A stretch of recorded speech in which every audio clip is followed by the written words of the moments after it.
श्रीमान साहब, दिक्कत तो इतनी आ रही है कि पानी बहुत गंदा है। 5-5 फीट 4-4 फीट पानी है, महक रहा है पानी। जल निकास का यहाँ पर कोई प्रबंध नहीं है और रोजमर्रा का सामान लाने में इतनी दिक्कत हो रही है। पनोरमा ग्रुप, जो सोचता है वो करता है। नमस्कार, मैं निकेता शर्मा, आप देख रहे हैं न्यूज हाट। पटना के घाटों पर गंगा के जलस्तर में कमी आई, लेकिन अब भी करीब 235 घरों में रहने वाले 1500 लोग जल जमाव के बीच फंसे हैं। उनका घर से निकलना तक मुश्किल हो गया है। हालांकि प्रशासन की तरफ से उनके लिए नाव उपलब्ध कराई गई है, लेकिन अभी भी कई ऐसे इलाके हैं जहां नाव तो छोड़िए, कोई राहत नहीं पहुंची है। बता दें कि बिहार में मानसून की रफ्तार फिलहाल थमी हुई है, जिसके कारण नदियों के जलस्तर में कमी आई है। लेकिन इसके बावजूद पटना के कई इलाके हैं जहां जल जमाव की समस्या बनी हुई है। आने जाने के लिए उन्हें नाव का सहारा लेना पड़ रहा है। पटना के रामकृष्ण नगर की संचार कॉलोनी और ज्योतिष पथ में बारिश का पानी अभी भी भरा हुआ है, जिससे मोहल्ले में रहने वाले करीब 25,000 से अधिक लोगों को आने जाने में भारी समस्या का सामना करना पड़ रहा है। दरअसल मोहल्ले में रहने वाले लोगों ने बताया कि बारिश होने के कारण 15 दिनों से रास्ते पर पानी जमा हो गया है। कई बार इस समस्या को लेकर पार्षद, सांसद और स्थानीय विधायक को शिकायत भी की गई है, लेकिन अब तक स्थिति जो की त्यों बनी हुई है। श्रीमान साहब, दिक्कत तो इतनी आ रही है कि पानी बहुत गंदा है। 5-5 फीट 4-4 फीट पानी है, महक रहा है पानी। जल निकास का यहाँ पर कोई प्रबंध नहीं है और रोजमर्रा का सामान लाने में इतनी दिक्कत हो रही है और अब बीमारी से पनपेगा।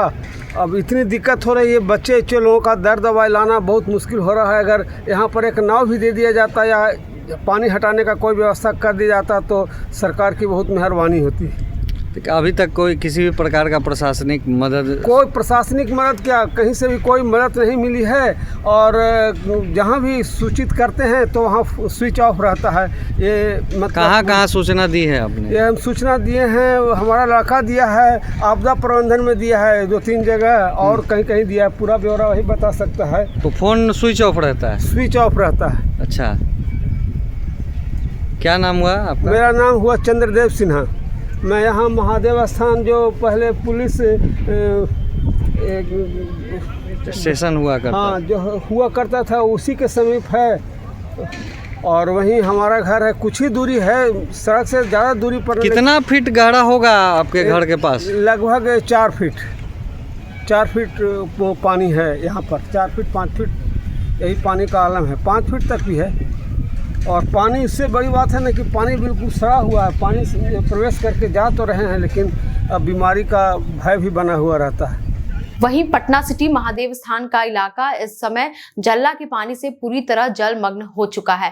खेत हो, घर हो या रास्ते, हर जगह पानी का सैलाब नजर आ रहा है। इस जल जमाव ने लोगों की जिंदगी को नरक बना दिया है। जी हां, एक पिता अपने मासूम बच्चे को कंधे पर उठाकर पानी से गुजरने की जद्दोजहद करता दिखाई देता है। वहीं एक बुजुर्ग अपनी जान बचाने के लिए प्लास्टिक के ड्रम का सहारा लेते हुए पानी से निकलने की कोशिश कर रहे हैं। एक महिला भी इस गहरे पानी को चीरते हुए बाहर आने को मजबूर है। लेकिन हैरानी की बात यह है कि इतने भयावह हालात के बावजूद प्रशासन की ओर से किसी भी तरह की राहत सामग्री या मदद इन लोगों तक नहीं पहुंचा पाई है। स्थानीय लोग प्रशासन की चुप्पी और उदासीनता पर सवाल खड़े कर रहे हैं। उनका कहना है कि अगर हालात ऐसे ही बने रहे तो जल जनित बीमारियां फैलने का खतरा हो सकता है और भी ज्यादा बढ़ सकता है। पटना में गंगा के जलस्तर की बात की जाए तो इसमें कमी हो रही है। इससे गंगा का जलस्तर खतरे से नीचे है। दीघा घाट में खतरे से 81 सेंटीमीटर और गांधी घाट में 9 सेंटीमीटर नीचे है। वहीं मनेर, दानापुर और बंका घाट में खतरे से नीचे गंगा बह रही है। गंगा के जलस्तर में कमी आई से दियारा क्षेत्र में सभी लोगों को राहत मिली है। हालांकि खेतों में पानी फैला हुआ है। पटना में दीघा की बिन टोली की बात करें तो पानी कम हो चुकी है, वहां भी परेशानी कम हुई है। गंगा का जलस्तर शनिवार को मनेर में 52.22 मीटर, दानापुर में 50.54 मीटर, दीघा घाट में 49.64 मीटर, गांधी घाट में 48.51 मीटर और बंका घाट में 46.62 मीटर रहा। बात करें महादेव स्थान की तो यह यहाँ का नजारा साफ करता है कि बढ़ता जलस्तर यहाँ के लोगों के लिए आफत बन चुका है। अब देखना यह है कि कब प्रशासन का नींद खुलता है और कब इन लोगों को परेशानी से राहत मिलती है। बस ऐसे ही तमाम खबरों के लिए जुड़े रहें न्यूज हाट के साथ। दीजिएगा इजाजत, धन्यवाद।